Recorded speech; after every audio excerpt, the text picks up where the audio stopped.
বারবার একটা কথা বলে থাকি, আমাদের চুয়াডাঙ্গা, যশোর, ঝিনাইদহ এইসব অঞ্চলে মানে গুড় কেন বিখ্যাত হয় তার একটা কারণ আমি আজকে বলতেছি।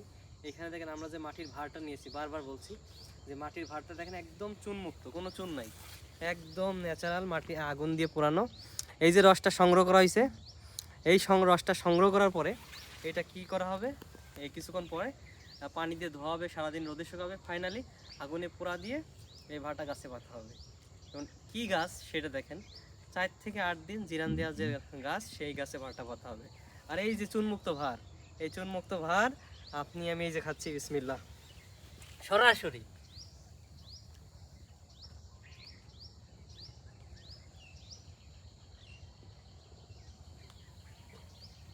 আলহামদুলিল্লাহ, এটাই সম্ভব, মানে চুয়াডাঙ্গা, যশোর, ঝিনাইদহ এই অঞ্চলের রসেই সম্ভব এই তৃপ্তি পাওয়া। আর এই যে চুনমুক্ত ভার, মানে এটা জিনিসটা দেখতেই তো ভালো লাগে নাকি, খাওয়া তো পরের কথা।